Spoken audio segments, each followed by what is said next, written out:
اعوذ باللہ من الشیطان الرجیم بسم اللہ الرحمن الرحیم وبہ نستعین وہو خیر معین۔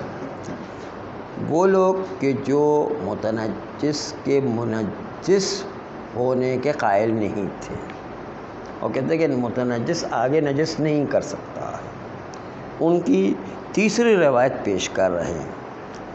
ما ورد فی القطرات المنتضحۃ من الکنیف او المکان الذی یبال فیہ عند الاغتسال وغیرہ قال لا بأس بہ۔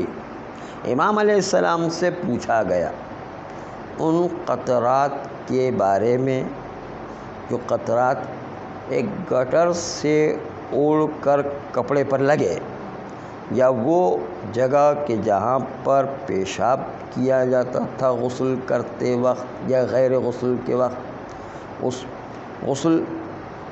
اس کے پیشاب کے کرنے کی جگہ تھی، وہاں سے کوئی قطرہ اڑ کر کے لگا۔ کب؟ جب اس پر تھوڑا سا پانی گرا یا کوئی چیز گری تو اس پانی کے قطرے وہاں سے لگ کر کے گرے اور اس کے بعد جو ہے وہ قطرے اڑ کر کے کپڑے پر آ کے لگ گئے۔ گٹر سے اور پیشاب کی جگہ سے، پیشاب کرنے والی جو جگہ تھی وہاں سے قطرہ پانی کا اڑ کر کے کپڑے پر لگا، تو ایسی صورت میں امام علیہ السلام نے فرمایا لا بأس بہ، یعنی کوئی حرج نہیں۔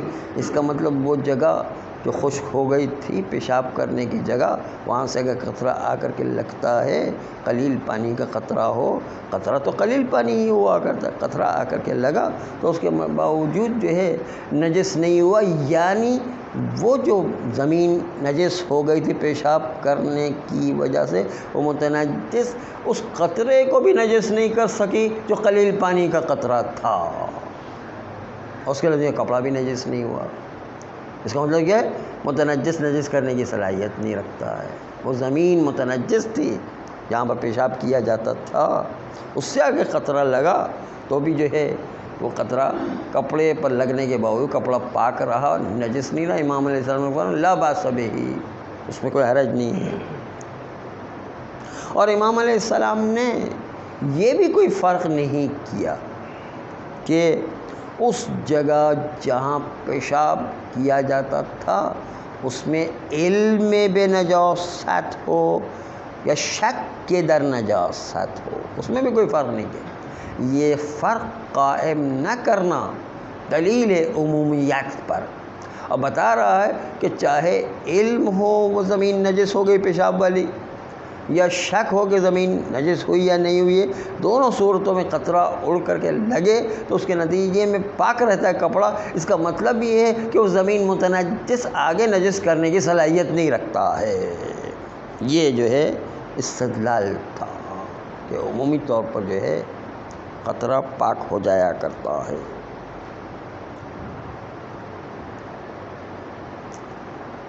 روایات اس مسئلے میں ہمارے پاس دو قسم کی پائی جاتی ہیں۔ ایک قسم وہ ہے کہ جس میں قطرہ جو اڑا وہ خشک زمین سے اڑا ہو یا رطوبت والی زمین سے اڑا ہو۔ دوسری روایت جو ہے صرف خشک زمین سے اڑا ہو۔ دونوں قسم کی روایت موجود ہیں۔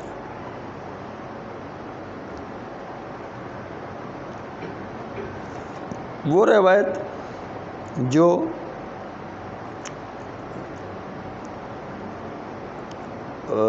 علی ابن جعفر عن اخیہ سے روایت موجود ہے کہ علی ابن جعفر نے اپنے بھائی امام موسیٰ کاظم علیہ السلام سے سألتہ عن الکنیف، میں نے گٹر کے بارے میں اپنے بھائی علی سے سوال کیا۔ یصب فیہ الماء، اس گٹر میں پانی ڈالا جا رہا تھا، وینتضح علی الثیاب، وہاں سے ایک قطرہ اڑ کر کے میرے کپڑے پر لگا، ما حالہ، اس کپڑے کی کیا حالت ہوگی، نجس ہوگا یا پاک؟ قال اذا كان جافا فلا باس، کہ اگر وہ گٹر خشک تھی اور وہاں سے اڑ کر کے لگا ہے تو پاک ہے، فلا باس، کوئی حرج نہیں ہے۔ اس سے پتہ چلتا ہے کہ خشکی مدخلیت رکھتی ہے حکم بطہارت میں جو قطرہ اڑ کر کے گٹر سے لگا ہے۔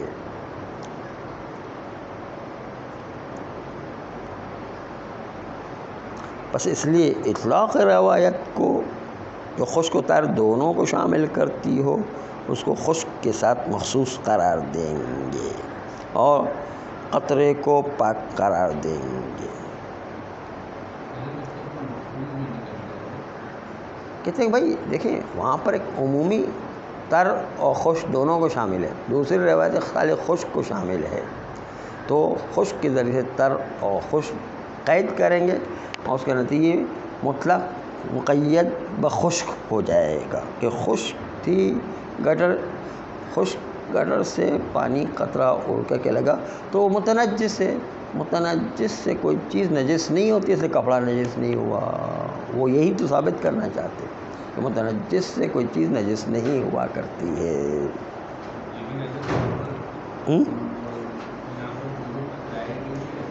ٹکرائیں گے کیوں؟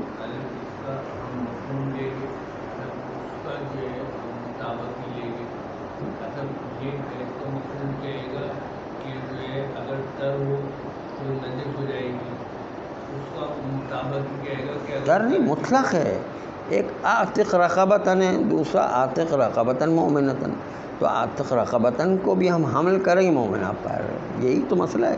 وہاں پر مطلق کا ہے کہ گٹر سے ٹکرا کر کے آیا تو اس میں کوئی حرج نہیں ہے، ایک جگہ نہیں خشک گٹر سے ٹکرا کر کے آیا تو اس کا مطلب جو ہے وہ گٹر سے مراد وہی خشک گٹر ہے، یعنی ہر گٹر مراد نہیں ہے یہاں پر۔ البتہ یہ جو دعویٰ کیا گیا کہ تقیید بجفاف خشکی کے ساتھ قید کرنا لازم قرار دیتا ہے کہ ہم اس جگہ کے نجاست میں شک کر رہے ہوں کہ آیا وہ شک ہے کہ بھائی پاک تھی وہ جگہ یا پاک نہیں تھی خشک ہو جانے کے بعد، اور یہ ادعا کرنا کہ گٹر کے تر ہونے کا لازمہ یہ ہے کہ یقین ہے کہ وہ نجس تھی، کہتے ہیں یہ تقیید مندفع ہے، درست نہیں ہے تقیید کہ خشکی شک پر دلالت کرے اور طری نجاست پر دلالت کرے، یہ کوئی ضروری نہیں ہے۔ ہو سکتا ہے کہ خشک ہو اور نجس اور ہو سکتا ہے تر ہو اور نجاست میں شک ہو، تو دونوں ہو سکتا ہے نہیں۔ یہ کوئی قید کرنا کہ خشکی ہمیشہ پاکیزگی پر دلالت کرتی ہے اور جو ہے تری ہمیشہ نجاست پر دلالت کرتی ہے، یہ کوئی ضروری نہیں ہے۔ خشکی ہونے کے باوجود بھی نجس ہو سکتا ہے اور طری ہونے کے باوجود شک کر سکتا ہے آدمی کہ نجس ہے یا نہیں ہے، کوئی ضروری تو نہیں ہے۔ ہاں بس اس لیے جو ہے اس روایت سے استفادہ ہوتا ہے کہ اس روایت کو مقید کیا جائے خشکی کے ساتھ اور کہا جائے کہ متنجس آگے خشک ہو جانے کی صورت میں آگے نجس کرنے کی صلاحیت نہیں رکھتی، چنانچہ پانی کا قطرہ اس میں لگا تو وہ نجس ہونے کی صلاحیت نہیں رکھتا ہے، اس لیے کپڑا جو ہے اس پر لگا تو کپڑا پاک رہے گا، نجس نہیں ہوگا، خشکی کی قید کے ساتھ ہے۔ صلی اللہ